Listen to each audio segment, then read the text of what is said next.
Tonight on NXT, Oney Lorcan's Fury will meet the leader of the Lucha House Party, Kalisto, heading into WrestleMania.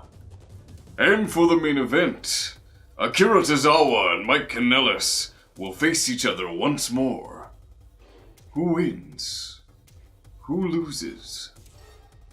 Let's find out. But, yeah, so, 205 Live. Only had 2 matches, as is tradition apparently now. Even though they usually end with 15 minutes left to spend. But yeah, Lorcan starts the match with an uppercut and completely controlling Kalisto for the first few moments of the match. Kalisto manages to cover by countering with a roll-up. Lorcan kicks out. Kalisto has a bit of a botch on the top rope when Lorcan was helping him out. He kind of slipped. He recovered quickly though. Then, let's see here. But yeah, he gets Lorcan out of the ring, hits a crossbody, Oney kicks out, charges at Lorcan, who throws him over the top rope. Oney takes it outside the ring, delivering a massive chop and sending Kalisto into a barrier. Kalisto attempts to return fire, but is unable to best Lorcan. Oney sends Kalisto into the ring, but is kicked trying to get in. Oney takes him out, tries to pin. Kalisto goes, Kalisto kicks out, and while Oney has a hold on Kalisto, they go backstage for some reason to watch Buddy Murphy being protected by, I guess, security or something like that, or he attacks someone. But yeah, he's on edge thanks to Tony Nese's attack. Oney hits a lariat, Kalisto kicks out. Oney kicks down Kalisto after Luchador bumps off the rope. Lorcan gets Kalisto into a body scissors. Kalisto uses this to try and pin Oney, but is unable to capitalize. Lorcan gets him in a headlock. Kalisto takes some time to break free and begins a counter-offensive in earnest. With a combination of strikes followed by a super kick, as well as a reversal of Lorcan, hitting a basement Rana on Lorcan, who kicks out of the pin. Kalisto was first to his feet after the two of them worn down. Tries to get the Salida del Sol, can't quite get it. Oney hits him with an uppercut. Oney tries for the half and half on the apron, but Kalisto manages to fight out of it and hits a almost botched Salida del Sol on the apron.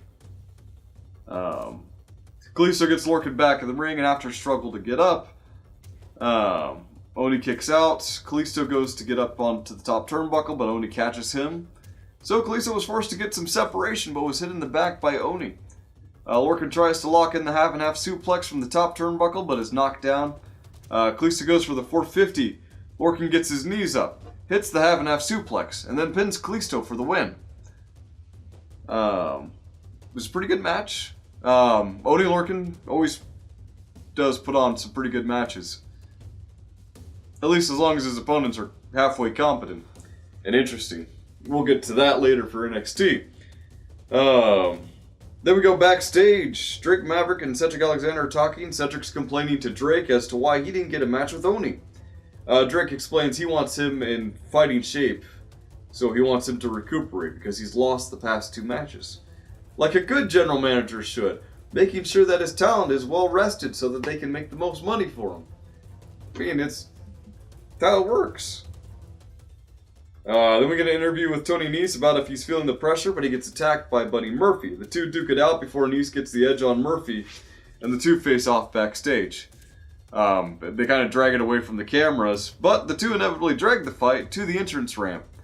And Nese stands tall over Murphy, pointing at the WrestleMania sign, but not awkwardly like Ronda Rousey. After that, we get to the main event, which is Mike Kanellis versus Akira Tozawa. It's rematch time, but this time Tozawa has someone in his corner, the Brian Kendrick. Starts with a lockup to a wrist lock to a takedown. Tozawa and Mike take their time with Kanellis getting Akira into a headlock. It's a very basic sequence. It's how most wrestling matches start. Tozawa breaks free, goes to the rope, gets knocked down, gets up, tries again, gets Mike into the octopus. Mike breaks free by heading towards the ropes where his wife is, which commentary made a point of, and I think Nigel made a comment about how could you not with the magnetic attraction of Maria? Tozawa repeatedly kicks down Kanellis, sets him up for a chop, then a whip. Canellis breaks away but is met with a drop kick.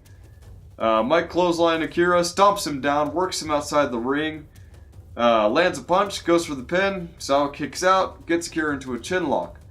Akira gets to the rope, Canellis hits a couple suplexes, goes for a third and gets it. Tozawa kicks at one. Akira tries for a head scissors takedown that Canellis reverses to a high angle powerbomb. Canellis starts working the arms and shoulders of Akira. Then Tozawa gets Canellis up on his shoulders but struggles to stay up after being worn down. Inevitably allowing Mike to break free. Akira gets to the top turnbuckle, hits a missile drop kick. Tozawa tries for a German suplex, Canellis reverses, tries for his own suplex. Akira lands on his feet, hoists him up, drop kicks him. Then Canellis kicks out of the pin. The crowd's getting really into the match now and they start going with Akira's chants of ha! Ha! Ha! So it's great to see the crowd actually getting into the 205 Live match. They deserve it. But the crowd is then silenced as Mike hits a spine buster.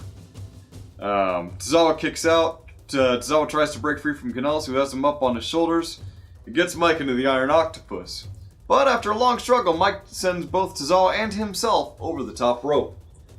Mike tries to send Akira into the barricade, but it's reversed, sending Canellis into it.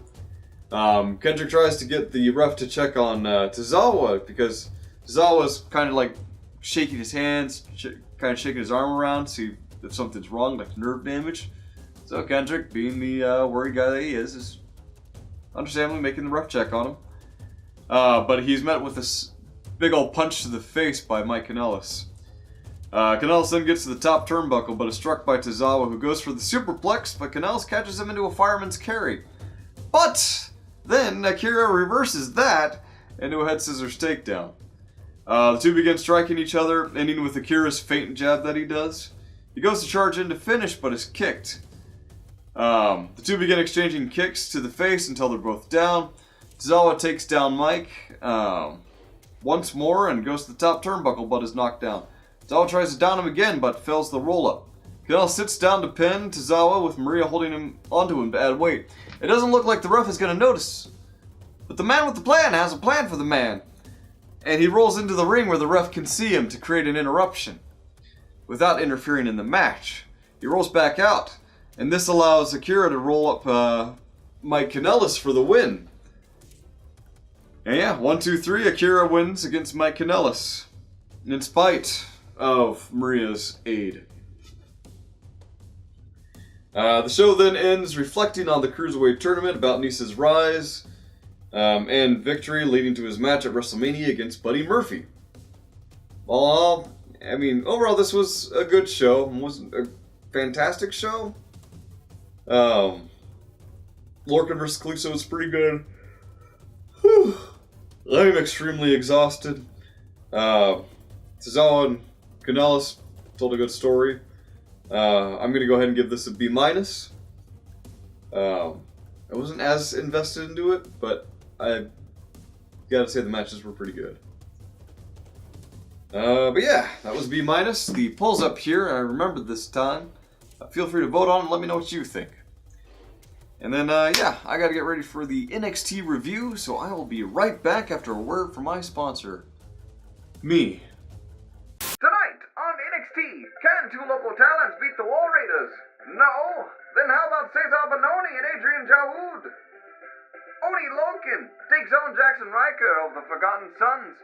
And for the main event, the Pirate Princess Kairi Sane takes on the undefeated Bianca Belair. Who wins? Who loses? Let's get in to the nitty-gritty.